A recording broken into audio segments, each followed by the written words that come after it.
বুঝি না, দাড়ি রাখার কারণে যৌবনের ভাব চলিয়া যায়। কম বুঝি না, লম্বা জামাটা গায়ে দেওয়ার কারণে শরীর আটকা আটকা লাগে, তারপরও জামা খুলি না। এই শীতের দিনে ফজরের সময় ঠান্ডা পানি দিয়া অজু বানাইয়া নামাজ পড়তে কত কষ্ট। তোমার থেকে কম বুঝি না রে বাবা।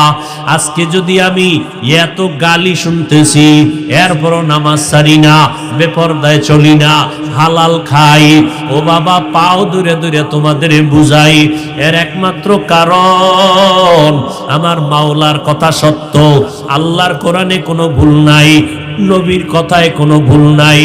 ওই কোরআনে জান্নাতের বয়ান আছে, ওই কোরআনে জাহান্নামেরও বয়ান আছে, একটা কথা মিথ্যা না।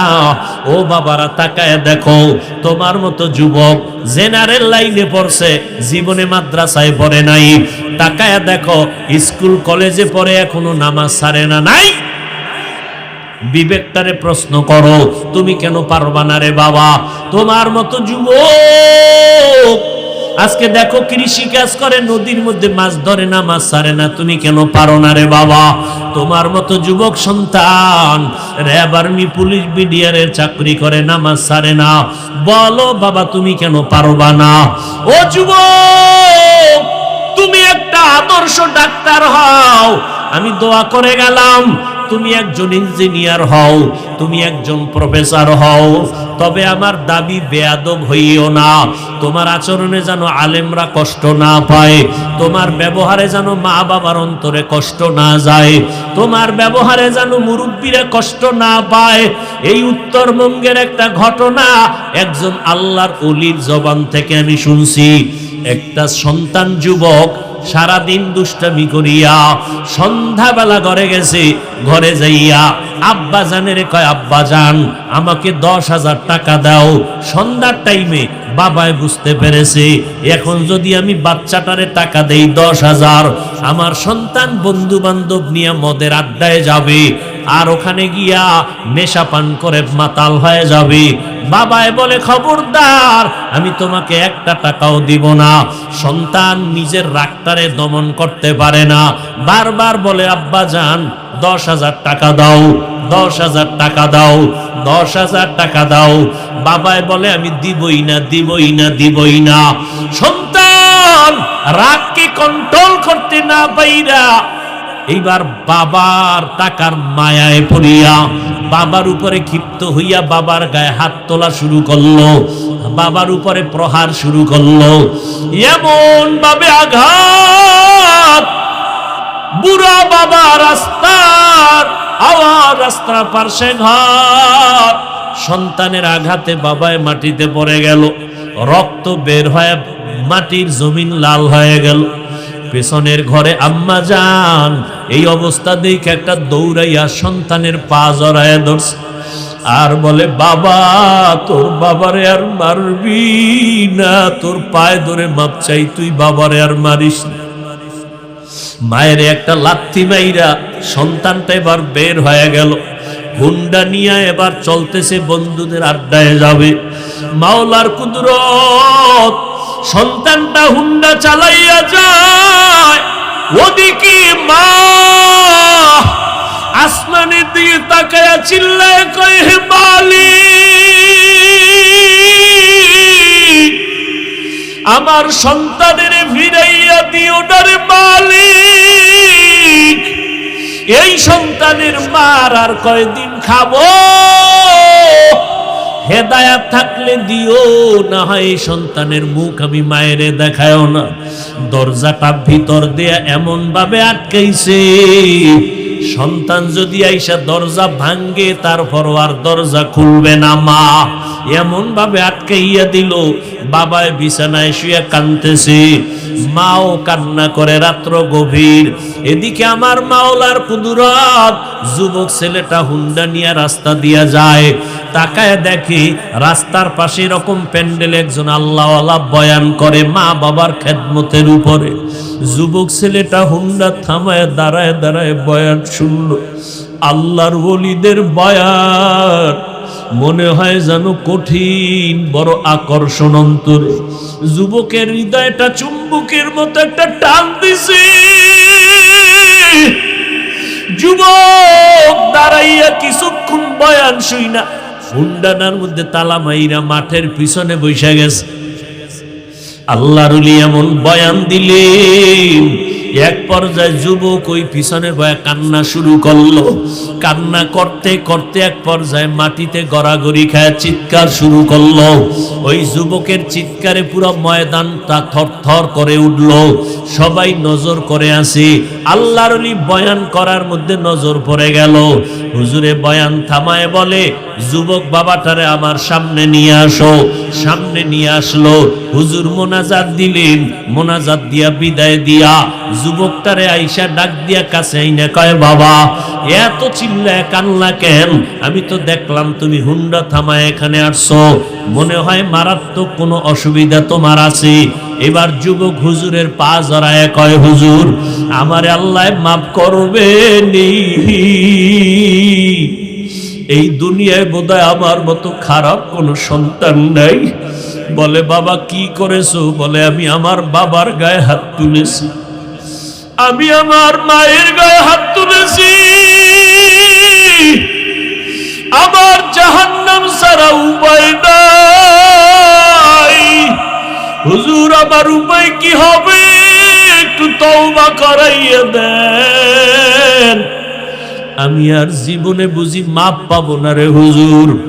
আল্লাহর ওলি বলে, বাবা তুমি মাওলার কাছে খাঁটি ভাবে ক্ষমা চাও, কান্না করো, আর তোমার মা বাবার পাও জড়াইয়া ধরো।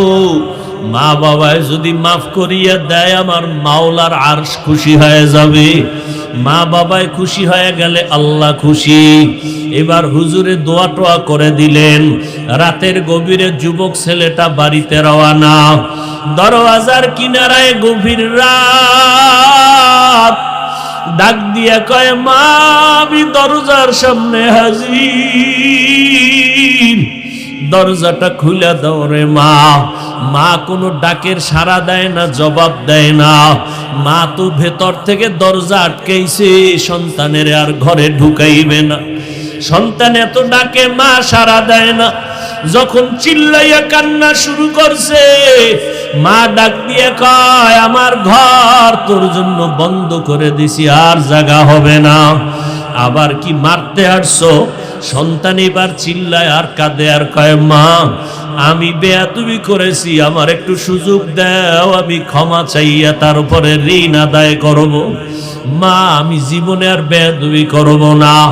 যখন সন্তানের কান্নার আওয়াজ, মায়ের কলিজার মধ্যে আঘাত শুরু হয়ে গেল।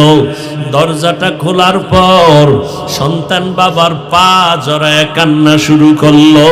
ও আব্বা জান, আমি বুঝতে পারি নাই, মাফ করিয়া দেন। আপনি যদি আমাকে মাফ না করেন আমার উপায় নাই। ও যুবক, এই চেয়ারে বসছি বাহাদুরি না রে বাবা। আমার মা বাবার কত কান্না, কত দোয়ার কারণে আজকে এখানে বসছি।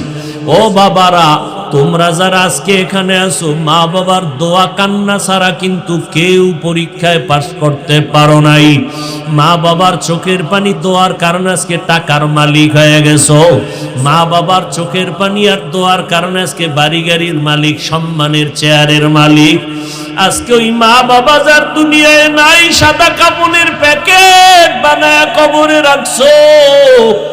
ওই বাবা এমন একটা রাত নাই টেলিফোন করে খবর নেয় নাই। আজকে ওই মা বাবারই কবরে রাইখা কেমনে ঘুমাও রে সন্তান? এত নিষ্ঠুর কেন হইছো? ওই মা বাবার জন্য কি এক ফোঁটা চোখের পানি ছাড়তে পারবা না? ওই মা বাবার ঋণ আদায় করা সম্ভব না রে বাবা। ওই মা বাবা গোপনে কত কান্না করে তোমার আমার জন্য দোয়া করে গেছেন।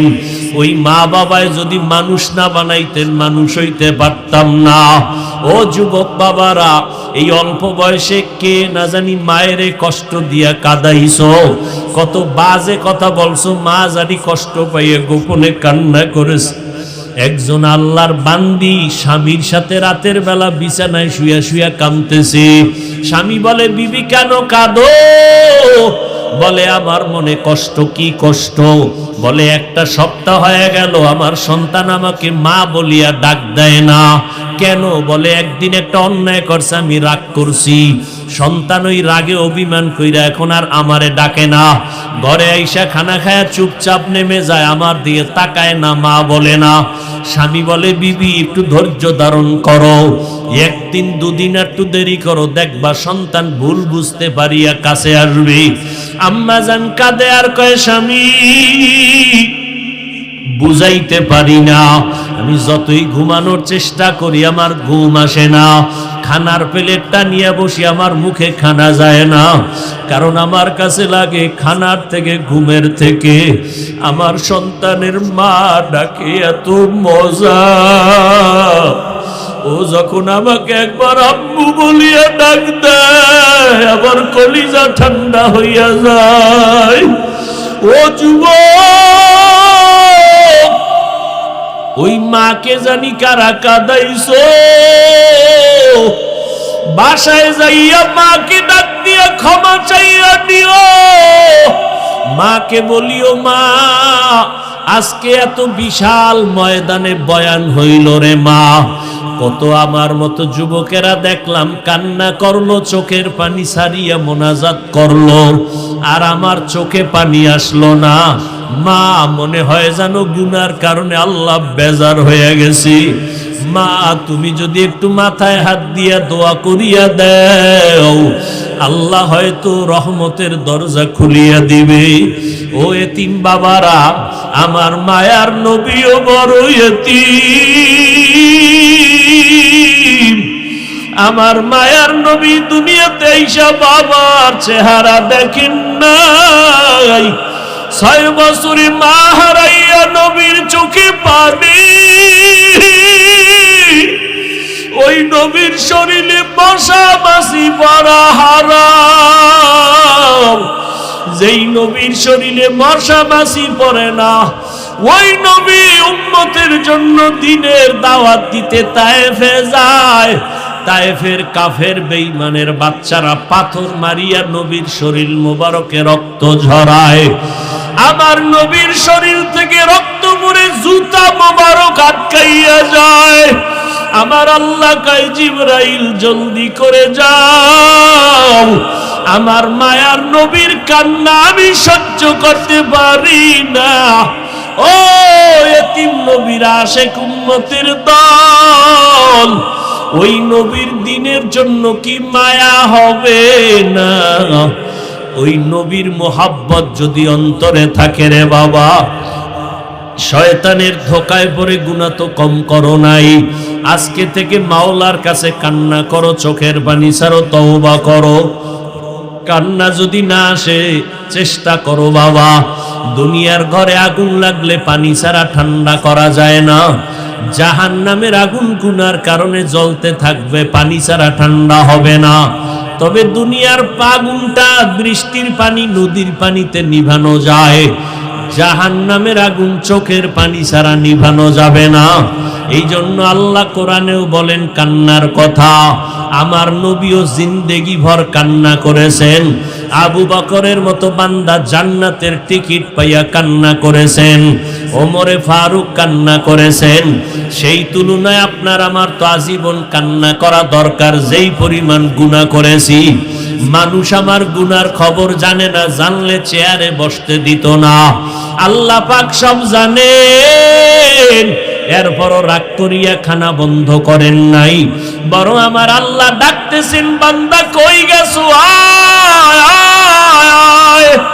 ওরে বান্দা আমার রহমতের দরজা খোলা, আমার দরজা ছাড়িয়া যেদিকেই যাবি জাহান্নামের আগুন। 1 সেকেন্ডের জাহান্নামের আগুন সহ্য করতে পারবা না। ও বাবা, বাসায় গিয়া মশারি ছাড়া ঘুমাইতে পারো না, মশার কামড়, ফ্যানের বাতাস চালায়া ঘুমাও গরম। আল্লাহ না করুন গুনাহ নিয়ে যদি কবরে যাও, ওই কবরে জাহান্নামের আগুনের গরম, ওই কবরের 2 পার্শ্বের মাটির চাপ কেমনে সহ্য করবা? আল্লাহর কোরআন সত্য, গুনাহ নিয়ে কবরে গেলে আযাব হবে সত্য। এখনো সময় আছে, আমার মাওলাকে মনে মনে ডাকো, মনে মনে বলো, হে আল্লাহ, এই ময়দানে আমার মতো গুনাহগার কেউ নাই। ও আল্লাহ, আমার গুনার কারণে আমার হাত না পাক, আমার চোখ না পাক, জিহ্বা না পাক, অন্তর না পাক। আজকে তওবা করে ফেললাম, মরিয়া গেলে যাব, আর নামাজ ছাড়ব না, আর দাড়ি কাটবো না, মা বাবাকে কষ্ট দিব না, উলামায়ে কেরামের পরামর্শ নিয়ে চলবো। ওয়ামা আরসালনাকা ইল্লা রাহমাতাল লিল আলামিন। এখানেও দেখেন আল্লাহ বলেন, হে নবী, আমি আপনাকে জমিনে পাঠাই নাই। হ্যাঁ, পাঠাইছি জগৎ সমূহের জন্য রহমত করে। পাঠাই নাই, এরপরে পাঠাইছি এভাবে না বলে ডাইরেক্ট বললো তো হইতো। উম্মতকে সতর্ক করলেন, এই উম্মত, আমার নবীর পুরাটাই হলো রহমত। অনেকে তরজমা করে নবী উভয় জগতের জন্য রহমত, তার মানে দুনিয়ার জগৎ আর আখিরাতের জগৎ, এই উভয় জগৎ। আমি তরজমা করলাম জগৎ সমূহের জন্য রহমত, কারণ জগৎ তো দুইটা না, আরো জগৎ আছে। রূহের একটা জগৎ আলাদা, মায়ের গর্ভের জগৎ একটা আলাদা, দুনিয়ার জগৎ আলাদা, আলমে বারজাখ কবর জগৎ ভিন্ন আলাদা, হাসরের জগৎ আলাদা, জান্নাত ও জাহান্নামের আরেক জগৎ আলাদা। আল্লাহ বলেন, ও পয়গম্বর, উভয় জগৎ না, সমস্ত জগতের জন্য, জগৎ সমূহের জন্য আমি আপনাকে রহমত করে পাঠাইলাম। সব জগতের জন্য আপনি নবী হলেন রহমত, আর সব জগতের জন্য আমি আল্লাহ হলাম রব। আপনি হলেন রাহমাতাল লিল আলামিন, আর আমি আল্লাহ হলাম রব্বুল আলামিন। নবী হলেন রহমাতুল লিল আলামিন, আল্লাহ হলেন রব্বুল আলামিন। জাহা তক রবুবিয়ত খুদা কা, वहाँ तक है नबूवत मुस्तफा का। रबूबियत खुदा के आए जहाँ तक, नबूवत मुस्तफा के है वहाँ तक। আল্লাহ নবীরে পাঠাইলেন জগৎ সমূহের জন্য রহমত করে। রূহের জগতের জন্য আমার নবী রহমত, মায়ের গর্ভের জগতের জন্য আমার নবী রহমত, দুনিয়ার জগতের জন্য নবী রহমত। এই ভালো হইতে বহু সময় লাগে, কপাল ফুটতে 1 সেকেন্ড লাগে না। কষ্ট করে আসছো, যুবকদেরকে বলছি, কষ্ট করে আসছো, বেদবি করে কপাল পুড়ে যাস না।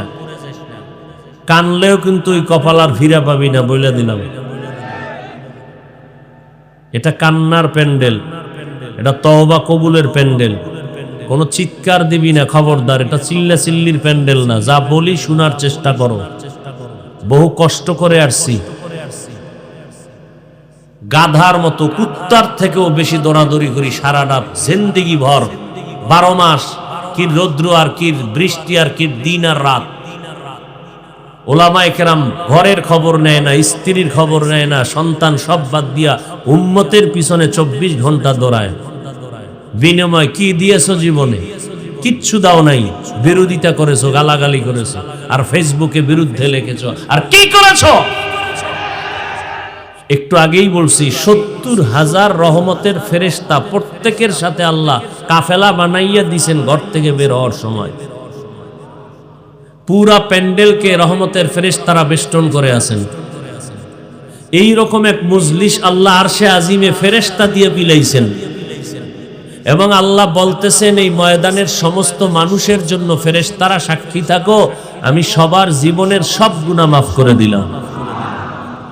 আপনাদের এই এনায়েতপুর বেলকুচির কোনো কোটিপতি যদি চাইতেন আমি এতগুলো লোক এক জায়গায় জমা করব, করতে পারতেন, কিন্তু এই জান্নাতি মানুষ পাইতেন না গাঞ্জাখোর ছাড়া। নাম্বার 2, এতগুলো মানুষ জমা করতে হলে ওই বড় লোকের কি পেরেশানি। 1 নাম্বার, আসা যাওয়ার গাড়ি দিতে হতো ফ্রি, এরপরে বসার বিছানা দিতে হতো ভিআইপি, ফাঁকে ফাঁকে নাস্তা দেওয়া লাগতো, না হয় চেয়ারের বাড়ি। আর এতগুলো মানুষকে নিয়ন্ত্রণের জন্য কি পরিমাণ পুলিশ লাগতো। আল্লাহ কুত্তা শুয়ারকে বাস ভালো মন্দ যাচাই করার জ্ঞান দেন নাই, মানুষকে দিয়েছেন। একটু চিন্তা করেন তো, আপনারা যারা আসছেন, কেউ পায়ে হেঁটে আসছেন, কেউ গাড়ি ভাড়া করে আসছেন, যেই নরমাল বিছানায় বসছেন, বিয়ার অনুষ্ঠানে যদি এই বিছানা দেয় কি পরিমাণ জুতা খাবে। কিন্তু এখানে যারা আপনারা বসছেন কারো অন্তরে কোনো কষ্ট নাই। এতগুলো মানুষ নিয়ন্ত্রণের জন্য কোনো পুলিশ আছে, কোনো র্যাব আছে? চুপচাপ সব বসে আছে, কি যেন চাইতেছে, কি যেন হারায় ফেলছে, খুঁজার জন্য অধীর আগ্রহ হয়ে আছে। অথচ আমরা আলেমরা কিচ্ছু দিতে পারবো না, বয়ান করব অদৃশ্যের বয়ান, দেখাইতেও পারবো না, শুধু বলবো আর কানের মধ্যে আওয়াজ যাবে, এর মধ্যে সব চুপচাপ, কোনো আওয়াজ নেই। এই সময় যদি কেউ টেলিফোন করে তারও খবর আছে। এই যে আপনারা ছবি তুলছেন, যদি বলি কেন, এমনেই কবিরা গুনাহ হারাম। এরপরে কোনো চালাক যদি হয় সে কইব না হুজুর আমরা আপনার ভক্ত, বয়ানটা রেকর্ড করি। তা আমাকে বরিশালে কয় ঘর জামাই কিনা বুদ্ধি থাকলে আর ঘর জামাই থাকতে হয় না। আপনি 200 হাত দূরে বইয়া মোবাইলটা ধইরা বয়ান উঠাইবেন, না ছবি ভালো আসবে না রেকর্ড ভালো হবে। আপনার কাজটা মিডিয়াওয়ালারা নিখুঁতভাবে করতেছে। কালকে সকালেই চাইলে ডাউনলোড করে নিতে পারবেন। শুধু শুধু সময় নষ্ট করা এটা বুদ্ধিমানের কাজ না। এরপরে মনে করেন কত কিছু জিনও এখানে আছে, মোনাজাতের পরে যদি মোবাইলটা নিয়েই যায় তা তো আমও গেল সালাও গেল। এই কত শত মোবাইল যে আজকে হারাইবে আর কোনো সীমানা নেই। যারা ধরে রাখছে না, জিনেরা টার্গেট করে লাইছে যে ওর মোবাইলটা আজকে নিলে ফায়দা হবে। মোবাইল নিয়ে চলে গেছে, ও এখানে মাটি খুঁজতেছে, ভিতরের বোনায় ঢুকাই রাখছে কেউ। হায় হায় মোবাইল, হাসতেছেন আপনারা। আমি যা বলছি তা কান্নার কথা, আমি হাসির কথা বলিনি। এই মোবাইল ধ্বংস করে দিল চরিত্র, জীবন, যৌবন, লেখাপড়া, আদর্শ। সেদিন এক বড় লোক গেছে আমার পরিচিত মাদ্রাসায়, দোয়া চাইলেন, দাওয়াত দিলেন বাসায়, গুলশান এলাকায়। তো ঠিক আছে সময় পেলে যাব, ব্যস্ত মানুষ। কয় না আমার ম্যাডাম দাওয়াত দিছে। আপনি দিলে হয় না, ম্যাডাম দেওয়ার মানে কি ভিতরে কোনো কারণ আছে? কাহা কারণ আছে কি? 5 বছরের বাচ্চা আব্বু বলেও ডাকে না, আম্মু বলেও ডাকে না। সুস্থ ছেলে, সব লেখাপড়াও করে। বললাম মোবাইলের গজবে মনে হয় ধরছে। কাহা আপনি একটু বাসায় গিয়ে তেল ভরা পানি ভরা দিয়ে আসবেন, বাচ্চাটা বাংলা ভাষাই বুঝে না। মোবাইল চালাইতে চালাইতে এমন হয়ে গেছে। তা আমি বললাম তেল ভরা পানি ভরা কি করে, জুতা ভরা দিলেও তো কাম হবে না। মোবাইল দেখতে দেখতে বাচ্চা এখন বোবা হয়ে গেছে, আব্বুও ডাকে না, আম্মুও ডাকে না। আর কিছু যুবক আছে পাঠার মতো, মোবাইল দেখতে দেখতে এখন ওর দুলাঙ্গ হয়ে রাস্তায় ঘুরে ফ্রি ফায়ার গেমস খেলে পাগল হয়ে গেছে। কি যুবকের আমি মিশা কইতেছি? এবার তুইও তারিখটা দে, পাগল তো তুইও হবি, কবে হবি তারিখ দে, কারণ তুইও তো ওই পথের যাত্রী। হাসিস না, কান্না শুরু হবে কসম খোদার। চোখের পানি মোছার মানুষ পাবি না, লিখে রাখিস কথাটা। হাসিস না, যা বলতেছি কলিজা ফেটে কান্না আসার মতো কথা বলতেছি, খুব কষ্ট নিয়ে বলতেছি। তোমার মতো একটা যুবক ছেলে, ফুটন্ত গোলাপ, তোমার দ্বারা হবে সমাজের অন্ধকার দূর হবে, তোমার আদর্শ নিয়ে গোটা বিশ্ব আলোকিত হবে। তুমি তো ওই যুবক। কাজী নজরুলের ইতিহাস পড়ো, সেই কাজী নজরুলের কি হাত তোমার থেকে একটা বেশি ছিল? রবীন্দ্রনাথের ইতিহাস পড়ো, তোমার থেকে তার মাথার ওজন কি 10 কেজি বেশি ছিল? তোমার মতোই মানুষ। কাজী নজরুলের ইতিহাস পড়ো, তোমার ইতিহাস কি হবে চিন্তা করেছো? তোমার বয়স মাত্র 25 থেকে 30-এর কোঠায়। আল্লাহ না করুন যদি আজ মরে যাও, তাহলে তোমার মাও খুশি, বাবাও খুশি, মুরব্বীরাও খুশি। কেন? তোমার চরিত্র এতটাই খারাপ যে তোমার কারণে মা বাবা জায়গায় জায়গায় লজ্জা পায়। তাহলে তুমি 30 বছরে কি অর্জন করছো? একটু হিসাব করো, একটু হিসাব করো কি অর্জন করছো তোমরা। আল্লাহ সবাইকে হেদায়েত দান করুন। ওয়ামা আরসালনাকা ইল্লা রাহমাতাল লিল আলামিন।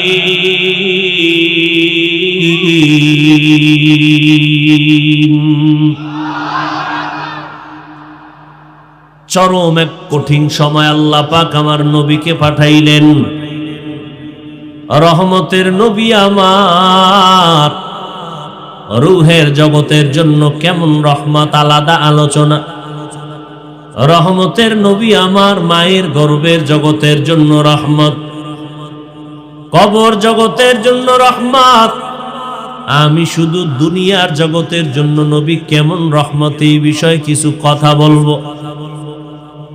মায়ার নবী দুনিয়ার জমিনের জন্য কেমন রহমত। শুধু মুমিনের জন্য নবী রহমত এমন না, বেঈমানের জন্য আমার নবী রহমত। আমার নবী যেমন পুরুষের জন্য রহমত, আমার নবী তেমনি ভাবে নারীদের জন্য নবী রহমত। আমার নবী নারীদের জন্য আলাদা রহমত, পুরুষের জন্য আলাদা রহমত।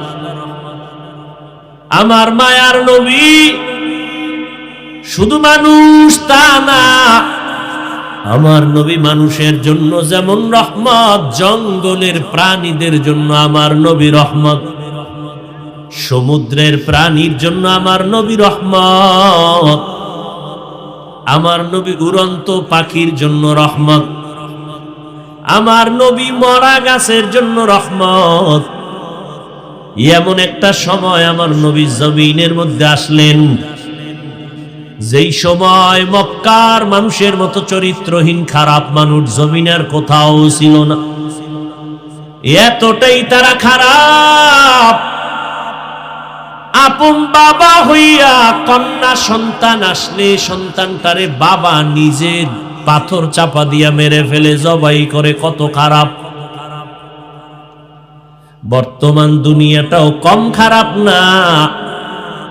সোনার বাংলার ইতিহাস পড়বেন, কয়েকদিন আগে খবর কানে আসলো, দেখি না শুনছি, বাবা মেয়েটাকে হোটেলের মধ্যে ঢুকাইয়া, আপন বাবা আপন মেয়েটাকে কয় আজকে রাতের জন্য তুই আমার কাছে স্ত্রীর মতো। আরো জোরে বলেন। এরে যুবক, রহমতের নবী এমন এক সময় মক্কা নগরীতে আছেন যেই সময় কন্যা পছন্দ করে না। বর্তমানেও কিছু কুলাঙ্গার আছে, কন্যা হলে মনে কষ্ট পায়, বউয়ের সাথে রাগ করে কথা বলে না। আছে না নাই? এরে আল্লাহর গোলাম, অথচ রহমতের নবী আমার যেই নবীর কোনো তুলনা নাই, ওই নবী বলতেছেন আমি মুহাম্মদের বিরুদ্ধে কাফের মুশরিকরা মক্কায় ঘুরে ঘুরে কয় মুহাম্মদের কোনো ছেলে নাই, মইরা গেলে মুহাম্মদের বংশ রক্ষা হবে না। অথচ তাকাইয়া দেখো আজ আমার নবীরে যারা গালাগালি করলো ছেলে নাই বলিয়া, ওদের নাম দুনিয়ায় কেউ জানে না। আর আমার নবীর এত গুণগান, নবীর জন্য জীবন দিতে কোটি কোটি প্রাণ তৈয়ার হয়ে আছে। নবী বলেন আমার কোনো ছেলে নাই, আমি 4 কন্যার বাবা। আমি হলাম বিশ্ব নবী, রহমতের নবী, আমার কোনো ছেলে নাই, আমি 4 কন্যার বাবা। ও কন্যার বাবা যারা আছেন, নবী সুসংবাদ দিয়া বলেন ও কন্যার বাবারা, যদি তুমি একটা কন্যা পাও তুমি একটা জান্নাতের মালিক, যদি তোমার 2টা কন্যা হয় তুমি 2টা জান্নাতের মালিক, যদি তোমার 3টা কন্যা সন্তান হয় তুমি 3টা জান্নাতের মালিক,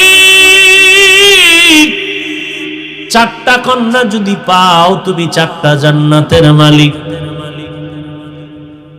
চাইছিলাম ছেলে, আল্লাহ দিল মেয়ে, মন বড় খারাপ না রে বাবা। তাকাইয়া দেখো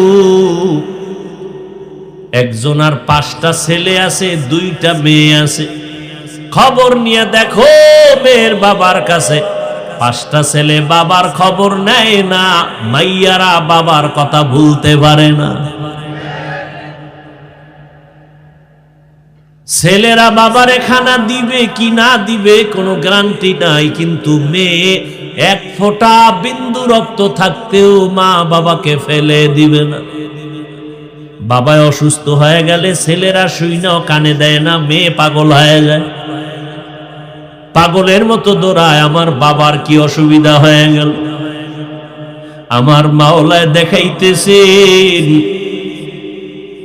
আল্লাহ তাআলা দেখাইতেছেন, তুমি মনে করছো তোমার ছেলে হইলে লাভ হবে, না না রে বাবা, তোমার 10টা ছেলের দ্বারা যেই উপকার না হইতো, আমার মাওলা চাইলে একটা মেয়ের দ্বারাও তার থেকে বেশি উপকার করতে পারে।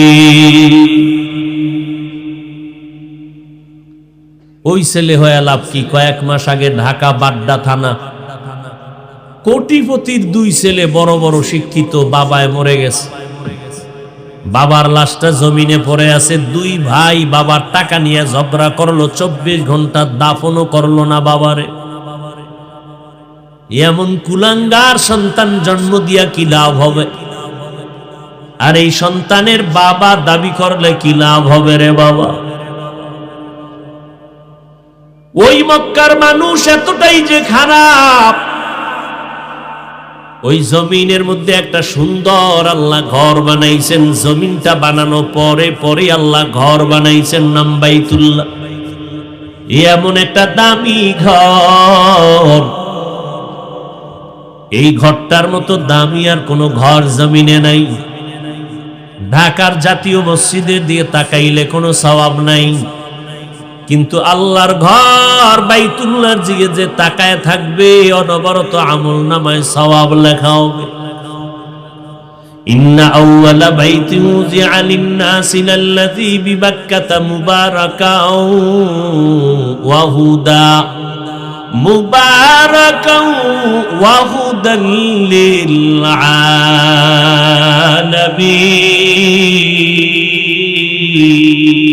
আলামিন। আল্লাহ বলেন আমি জমিনটা বানাইয়া প্রথম ঘর বানাইলাম, হেদায়াতের ঘর, ইবাদতের ঘর, নাম হলো বাক্কা নগরীতে বাইতুল্লাহ। এমন এক দামি ঘর, যেই বাইতুল্লাহর এরিয়ার মধ্যে 1 রাকাত নামাজ 1 লক্ষ রাকাত নামাজের সওয়াব। যেই ঘরের দিকে তাকাইয়া থাকলে কিছু না বলবেন তারপরও সওয়াব। এমন বাইতুল্লাহ, যেই বাইতুল্লাহ হলো আল্লাহর রহমত নাজিলের সেন্টার। ওই বান্দা, এই মক্কার মানুষ এত চরিত্রহীন, ওই বাইতুল্লাহ এত দামি ঘর, এই বাইতুল্লাহর চারপাশে নারী আর পুরুষ একসাথে তওয়াফ করে, তাও উলঙ্গ হইয়া। এতটাই খারাপ ইতিহাসে পাওয়া যায়। মক্কার মতো খারাপ মানুষ জমিনের কোথাও ছিল না। এমন জায়গায় রহমতের নবীকে আল্লাহ পাঠাইলেন, মায়ার নবী মাত্র 13 বছরের সীমানায় মক্কার মানুষগুলোকে এত দামি বানায় ফেললেন। আল্লাহ পাক জিবরাইল আমিনকে পাঠায় বলেন, যাও একটা লিস্টি দিয়া দিলাম, নবীর কাছে পৌঁছাইয়া দাও। এই লিস্টির মধ্যে যাদের নাম আছে নবী যেন ঘোষণা করে দেয়, এই লিস্টিতে যাদের নাম এরা বিনা হিসাবে জান্নাতি। মাত্র 13 বছরে মক্কার খারাপ মানুষগুলো স্বর্ণের মানুষ বানায় ফেলতে বাড়িও দেন নাই। আরো আশ্চর্য, নবী জীবনে একটা মিথ্যা কথা বলেননি। পাইবেননি দুই একজন বিশ্বাস নেতা মিছা কয় না? আছে? তা ফুলের মতো পবিত্র হয় কেমনে? রহমতের নবী আমার জীবনে একটা মিথ্যা কথা বলেন নাই। আরো আশ্চর্য খবর, নবী জীবনে কোনোদিন কাউকে একটা গালি দেন নাই। হাজারো গালি নবী শুনছেন, কোনো গালির জবাব দেন নাই। আরো আশ্চর্য, রহমতের নবী আমার কোনোদিন কারো দিকে চোখ গরম করে তাকান নাই। নবীর খাদেম অনেক বছর নবীর খেদমত করেছে। খাদেম বলতেছেন, নবীজি কোনো একটা দিন আমাকে বলে নাই এইটা এমন হলো কেন, কোনদিন বলেন নাই। নবীর আদর্শ দিয়া পুরা মক্কা স্বর্ণের মক্কা বানায় ফেললেন। ওই নবী বিদায় বেলা চ্যালেঞ্জ দিয়ে গেলেন, ও উম্মতেরা, আমি নবী বিদায় হয়ে গেলাম, তোমরা যারা আমাকে খুঁজে পাইবা না, আমি দুইটা জিনিস তোমাদের জন্য রেখে গেলাম, আঁকড়াইয়া ধরো, সম্মান কমবে না। قال النبي صلى الله عليه وآله وسلم تركت فيكم أمرين لن تضلوا ما تمسكتم بهما কিতাব আল্লাহি ওয়া সুন্নাত রাসূলি। পয়গম্বর বলেন, উম্মতের দল, দুইটা জিনিস আঁকড়াইয়া ধরো, সম্মান কখনো যাবে না। 1 নাম্বার কোরআন, 2 নাম্বারে নবীর আদর্শ সুন্নাত। 1500 বছর পরে আজকে তাকাইয়া দেখেন, ইহুদি খ্রিস্টান বিধর্মীরা সব মুসলমানের দুশমন। ভেতরে ভেতরে কিছু মুসলমান নামদারিরাও দুশ্মনী করে। এরপরেও তাকায় দেখেন, মহামারী করোনা চলে গেল, এই করোনার ভেতরে স্কুল বন্ধ, কলেজ বন্ধ, ব্যবসা বন্ধ, চাকরি বন্ধ, আল্লাহর কোরআনের মাদ্রাসা একটাও বন্ধ হয় নাই। আর কি দেখাইবেন আল্লাহ চোখের সামনে? এই দুনিয়াতে এখনো তাকায়া দেখেন, যাদের কাছে কোরআন আছে, যাদের কাছে নবীর আদর্শ আছে, নবীর মোহাব্বত আছে, এদের মতো সম্মানে জমিনে আর কেউ নাই। এরে নবীর উম্মতের দল, ওই জমিনের মানুষগুলো কতটাই খারাপ, বিধবা নারীদের অপছন্দ করে। মায়ার নবী, রহমতের নবী, বিশ্ব নবী, কতটা পাওয়ারফুল নবী আমার। এমনি তো নবী হিসাবে শক্তি বেশি, আবার ভরা যৌবন, বয়স 25 বছর। ওই সময় আমার নবী আরবের নারী খাদিজা রাদিয়াল্লাহু তাআলা আনহার বয়স 40। আল্লাহর নবী তাকে বিবাহের বন্ধনে আবদ্ধ করলেন। এরে পর্দার আড়ালের আম্মা জান খাদিজা রাদিয়াল্লাহু তাআলা আনহাকে 40 বছর বয়সে, নবীর বয়স 25, বিবাহ করলেন। আম্মা জান খাদিজা রাদিয়াল্লাহু আনহা আগে 2 জন স্বামী বিদায় হলো, সন্তান 2টা চলে গেল। আম্মা জান নবীর ঘরে আসলেন 40 বছরে, আমার নবী 25 বছরে বিবাহ করলেন। নবী বলেন, আমার যত সন্তান খাদিজাতুল কুবরার গর্ভ থেকে আসছে, আমি মুহাম্মদ 4 কন্যার বাবা হয়েছি। এই 4টা কন্যা খাদিজা রাদিয়াল্লাহু আনহা থেকে আসছে। আমার কনিষ্ঠ কন্যা ফাতেমা রাদিয়াল্লাহু আনহা। আজকে গোটা দুনিয়াতে আওলাদে রাসূলের বংশ জিন্দা আছে, নবীর বংশ পুরুষের দ্বারা জিন্দা না, ফাতেমা রাদিয়াল্লাহু তাআলা আনহার মাধ্যমে আওলাদে রাসূল জিন্দা, নবীর বংশ জিন্দা আছে এখনো। ফাতেমা রাদিয়াল্লাহু আনহার মাধ্যমে আল্লাহর শুকর, নবীর কলিজা ফাতেমা রাদিয়াল্লাহু আনহা, তার কলিজা ইমাম হাসান হুসাইন রাদিয়াল্লাহু আনহুমা। আল্লাহর শুকর, হাজী সাহেব নিজের নামটাও দিলে চাইলে পারতেন, নিজের নামে মসজিদ, নিজের নামে মাদ্রাসা, এগুলো না দিয়া আল্লাহর মোহাব্বতে ইমাম হাসান হুসাইন রাদিয়াল্লাহু আনহুমার নামে মাদ্রাসার নাম করেছেন। ইনশাআল্লাহ এটাই হবে দুনিয়া আখিরাতের সফলতার কারণ। ওগো নবীর উম্মতেরা,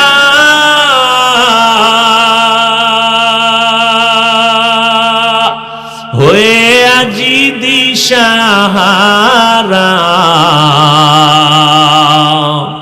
কোরআন হাদিসের চলো যখন যাহা চায় মনে, নবী বিনে কে তরবে পুলসিরাত মিজানে, নবী বিনে কে তরবে পুলসিরাত মিজানে, নবী আমার জীবন ভরে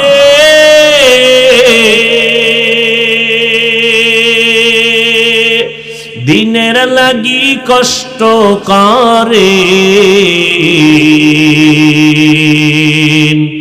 দান দান শহীদ করিলেন ওহুদেরই ময়দানে, নবী বিনে কে তরাবে পুলসিরাত মিজানে, নবী বিনে কে তরাবে পুলসিরাত মিজানে। ও নবীর আশিক উম্মতের দল, আল্লাহ পাক রব্বুল আলামিন আমার নবীর মাধ্যমে জমিনের মধ্যে রহমতের বাড়িধারা বহন করায় দিলেন। আমার নবীর কারণে আজ আমাদের কপাল খুলে গেল।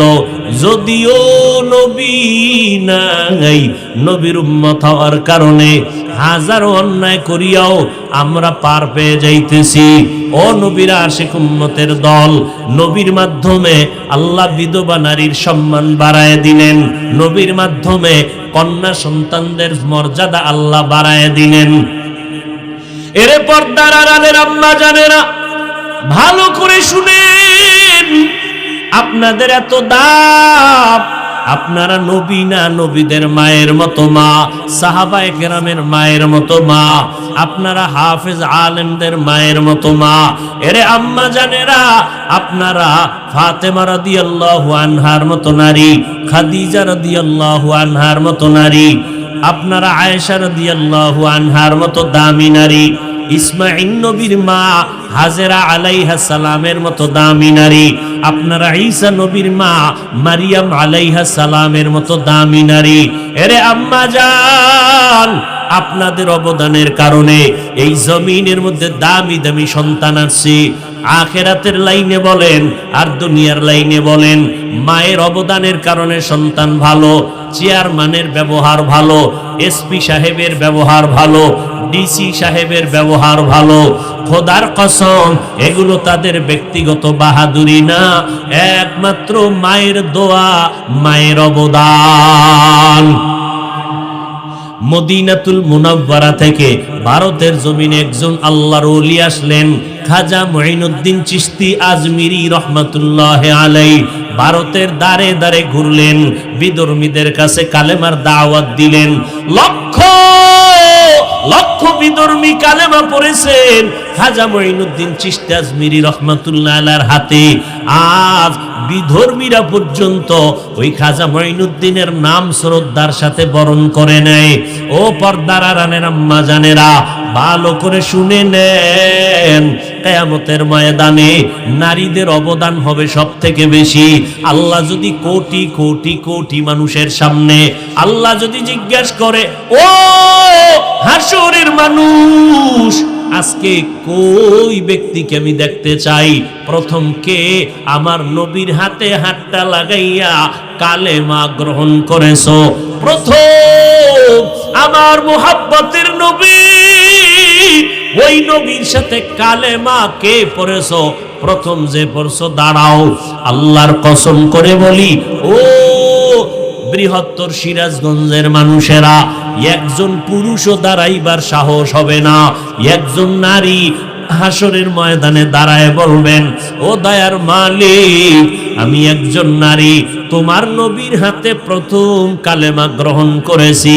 আমি ভিন্ন কোন নারী না, আমি নারী রহমতের নবীর বিবি খাদিজা। নারীদের এত সম্মান নবীর রহমতের নবীর কারণে। হাসরের ময়দানে আল্লাহ যদি জিজ্ঞাসা করে, আমার নবীর সাথে দিন জিন্দা রাখার জন্য প্রথমে কে গলা কাইটা রক্ত বিলাইছো, জমিনে শহীদ হয়েছো, একজন পুরুষও দাঁড়াবার ক্ষমতা হবে না। একজন আল্লাহর বান্দি দাঁড়ায় যাবেন, দাঁড়াইয়া বলবেন, আল্লাহ, আপনার দিন জমিনে জিন্দা করার জন্য আমি সর্বপ্রথম গলা কাটাইয়া রক্ত ঝরাইছি। আমি একজন নারী, সুমাইয়া রাদিয়াল্লাহু আনহা। নারীর অবদান কত! যত লাইনে নারীর সম্মান দেওয়া দরকার আল্লাহ দিয়ে দিয়েছেন, কিয়ামত পর্যন্ত আর লাইন নাই। কেউ চালাকি যদি করে নারীর মর্যাদা একটু আলাদা করে বাড়াবে, নারীর অপসম্মান হবে না, হবে নারীদের অপমান। এরে আম্মা জানেরা, খাজা মঈনুদ্দিন চিশতি আজমিরি অন্তর বড় খুশি। আম্মা জান ডেকে বলে, ও মঈনুদ্দিন, তোমার অন্তর এত খুশি কেন? আম্মা জান মন আনন্দে ভরা। আমার দাওয়াতে ভারতের ভিতরে লক্ষ লক্ষ বিধর্মী মুসলমান হয়ে গেছে। আম্মা জান কয়, এটা তোমার বাহাদুরি কি? সব আমি মায়ের অবদান। খাজা মঈনুদ্দিন চিশতি আজমিরি বলেন, মা আপনার অবদান মানি? এবার মা ডেকে বলে, ও মঈনুদ্দিন, আল্লাহ যেদিন তোমাকে আমার গর্ভে দিয়েছেন, আমি একটা রাত ঘুমাই নাই। আল্লাহর মহব্বতে সিজদায় পড়ে কান্না করে দোয়া করেছি, ও দয়ার মালিক, মেহেরবানি করে আমার গর্বের সন্তান তুমি কুতুবুল আলম বানায় দিও। এই মঈনুদ্দিন, দুনিয়াতে যখন তুমি আসছো, আমি মা তোমাকে দুধ পান করাইছি। আল্লাহর কসম, আমি যতদিন তোমাকে দুধ পান করাইছি, বিনা অজুতে এক ফোঁটা দুধও তোমার মুখে দেই না। কয়জনের মা পাইবেন এই দুনিয়ায়? বাংলাদেশ বাদ সারা দুনিয়া খুঁজে পাইবেন যে বাচ্চাকে দুধ দেয় অজুর সাথে। ওই যে একটা প্রবাদ আছে না, সংসার ধন্য হয় রমণীর গুণে, ধ্বংস হয় নারীর কারণে। একটা ঘরের নাভি ফুটন্ত গোলাপ মা। মায়ের অবদান, মায়ের আদর্শের কারণে সন্তানের আদর্শ সুন্দর হয়।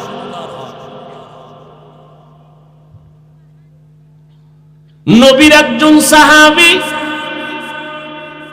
একদিকে তার চাচতো ভাই হযরত আলী রাদিয়াল্লাহু তাআলা আনহু, মাত্র 7 থেকে 12 বছরের মাঝখানে নবীর হাতে হাত লাগায় কালেমা পড়লেন।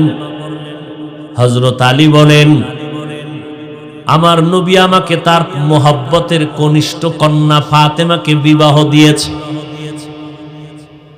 আমি আলী কোথাও কাজ করে একদিন মসজিদে ঢুকলাম, দেখি নবী বসে আছেন, সামনে সাহাবায়ে কেরাম।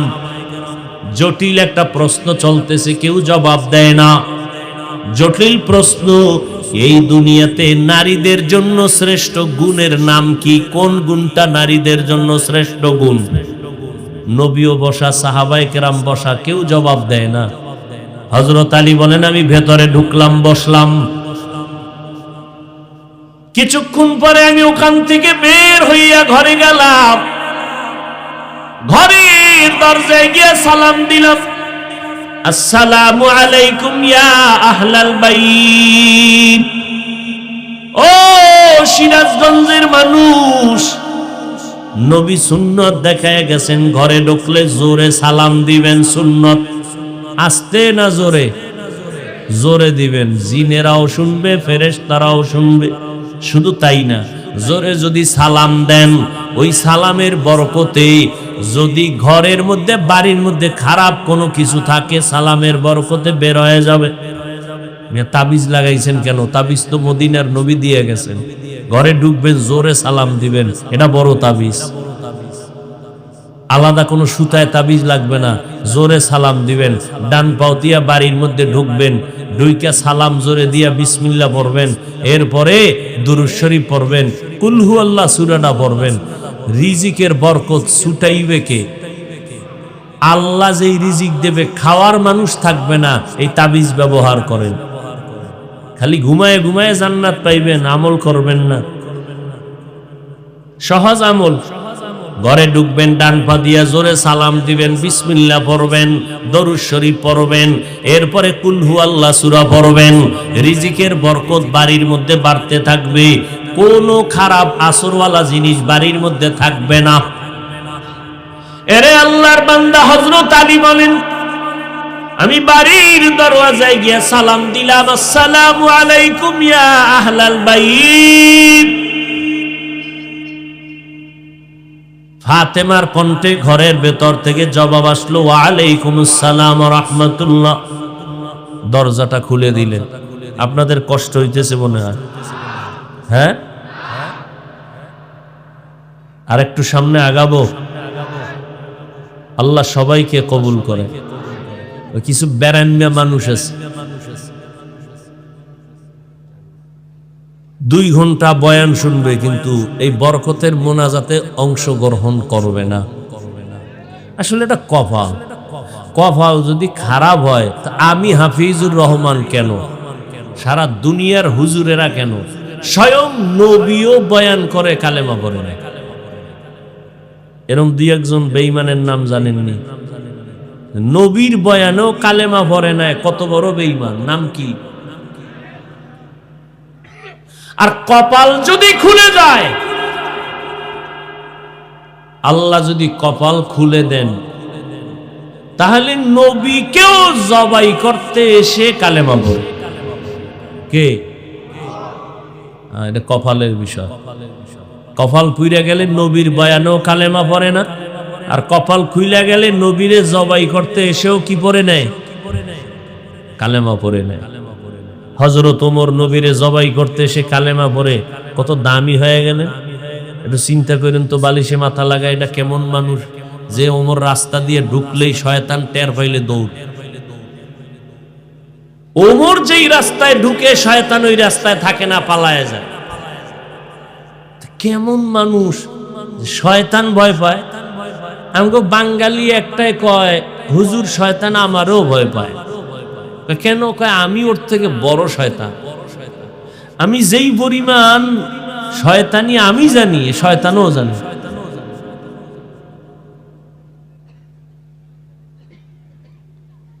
সেই ওমরের দাম কত? নবী বলেন, আকাশে তাকায় দেখো অগণিত তারকা, আমার ওমরের দিকে তাকায় দেখবা তার অগণিত নেক আমল। নবী বলেন, আমি মুহাম্মদের পরে নতুন যদি আল্লাহ কাউকে নবী বানাইতেন, ওমরকে বানাইতেন। লাউ কানা বাদি নবিয়্যুন লাকানা ওমর। নবী বলেন, আমার পরে যদি আল্লাহ কাউকে নতুন করে নবী বানাইতেন, ওমরের নবী বানাইতেন। সেই ওমরের এত দাম। আমার আল্লাহ কোরআনে আয়াত নাজিল করেছেন। আয়াত নাজিল করে কয়, নবীজি ওমরের মত আমি মেনে নিলাম, আপনিও মেনে নেন। আয়াত নাজিল করে নবীরে জানায় দিলেন, ওমরের এত দাম যে আল্লাহ তার মতে একমত হইয়া কোরআনে আয়াত নাজিল করছে। হযরত আলী বলেন, আমি ঘরে ঢুকলাম, সালাম দিলাম, ফাতেমা দরজা খুলে দিলেন। দেখলাম হাতের মধ্যে কাজ সব বন্ধ। ঘরের মধ্যে এখন স্বামী আসছে, কোনো কাজ চলবে না। এখন স্বামীর খেদমত হলো সুন্নত। আর আমগো আম্মা জানেরা কি করে? স্বামী এতক্ষণ হইয়া আসিল ঘরের ভিতরে, যে স্বামী আইছে একটু এবার কাজকর্ম শুরু করছে, স্বামীর খেদমত নাই, সালাম তো নাই। ওই 1 গ্লাস পানি চাইলে কয় নিয়ে লাও, চৌধুরী বংশের মাইয়া তো, এর অর্ডার দেওয়া জায়েজ নেই। আর যদি যৌতুক নিয়ে বিয়ে করে তা তো উপায় নেই। আলহামদুলিল্লাহ আপনাদের এই অঞ্চলে এই মহামারী নাই, আছে? হায় হায়, বিয়ার আগেই কয় বিদেশে যাওয়ার ভিসাটা লাগবে। কেমন ইতর যে শ্বশুর বাড়িতে ভিসা লইব বিদেশ যাওয়া।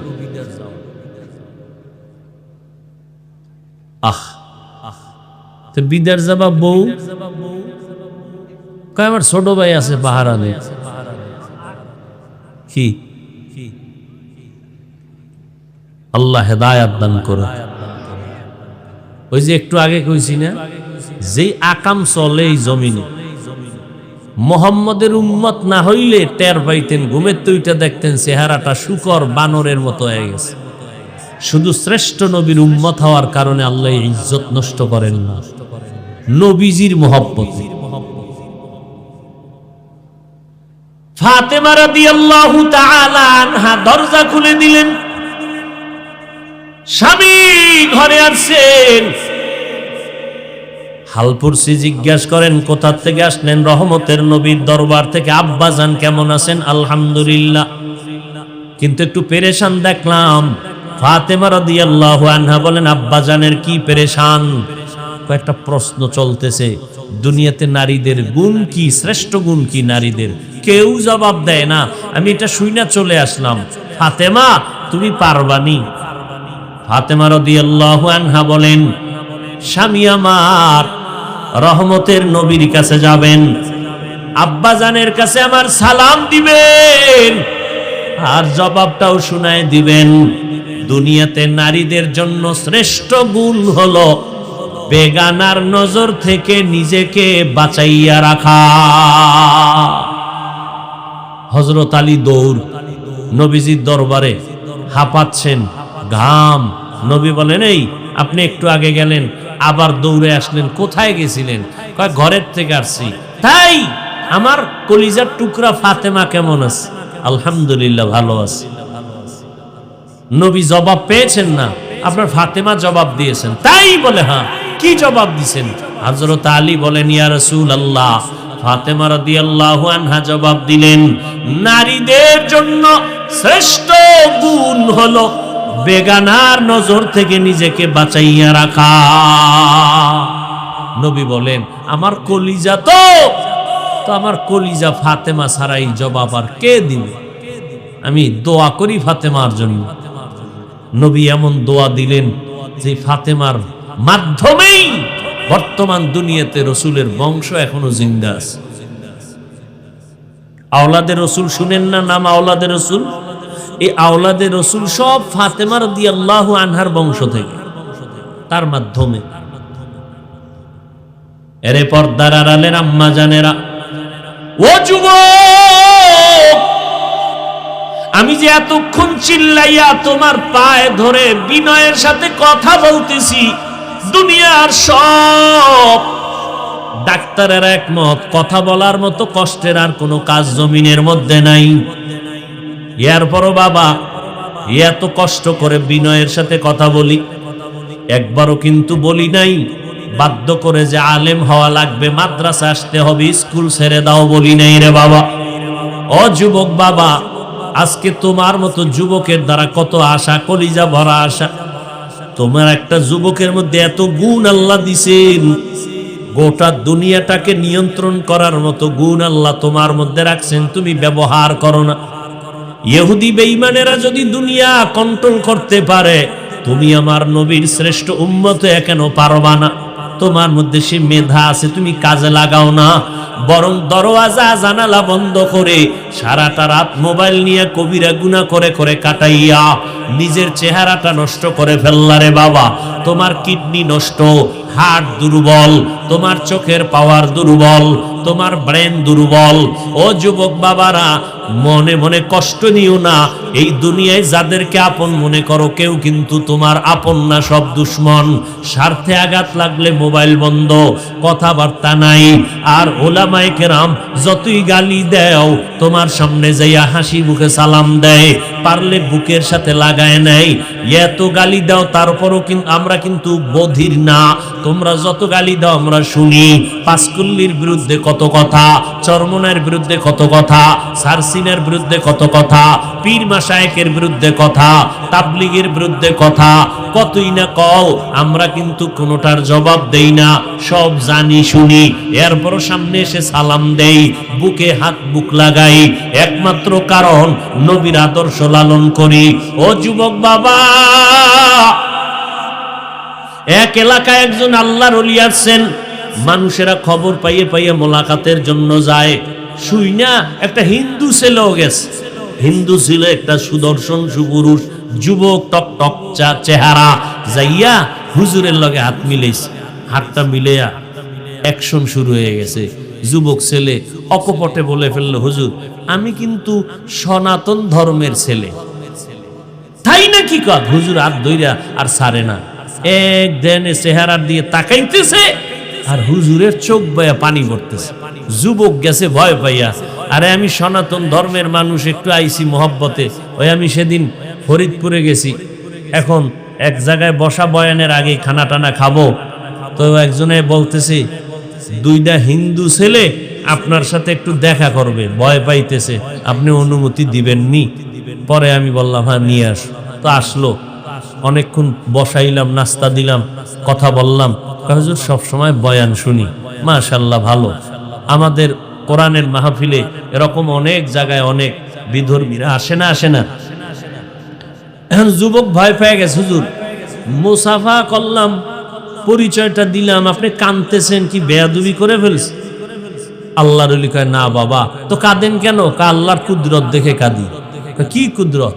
তোমার এত সুন্দর চেহারা, আল্লাহ যে জাহান্নামে জ্বালাইবেন, একটু কি আল্লাহর মায়া লাগবেন? কাম সারছে, হৃদয়ের মধ্যে ইনজেকশন ঢুকে গেছে। যুবকের কলিজায় নাড়া দিছে। কইল কি? হুজুর হাত ছেড়ে দিছে, যাও বাবা। মেডিসিন একটা দিয়ে দিছে, যুবক চলে গেছে। বাড়ি আসার পরে আর ঘুম নাই, খাওন নাই। হুজুর কইল কি? বালিশে মাথা লাগায় টেনশন করে, হুজুর আমাকে বলেছে আমাকে এত সুন্দর চেহারা দিয়ে আল্লাহ বানাইছেন, জাহান্নামের আগুনে আমাকে জ্বালাইবে না, সেটা তো অনেক দূর, ওটা তো মরার পর, কিন্তু আমারে তো দুনিয়ায় মাটির উপরেই তো জ্বালায় দিও, এটা তো আমার ধর্মের নিয়ম। তাহলে জাহান্নামের আগুনের আগে দুনিয়ার আগুনই তো আমার সবাই জ্বালায় ফেলবে। না, আমি জ্বলতে চাই না। মনেরে বুঝাইয়া কন্ট্রোল করতে পারে না। হুজুরের এক কথায় হৃদয়টার মধ্যে নাড়া ভরলো। যুবক দৌড়াইয়া আবার আল্লাহর ওলির কাছে গেল, যাইয়া হাত ধইরা কয়, হুজুর আমি বুঝতে পেরেছি, আমার এই সুন্দর চেহারাটা আমি জাহান্নামের আগুনে জ্বালাইতে চাই না। আর জাহান্নামের আগুন অনেক পরের কথা, দুনিয়াতেই তো মরিয়া গেলাম গো, ধর্মে আগুন দিয়া জ্বালায় দেয়, আমি এই আগুনে জ্বলতে চাই না। হুজুর আমারে তওবা করায় দেন, আমি মদিনাওয়ালা নবীর আদর্শ নিয়ে চলতে চাই। হুজুর আমাকে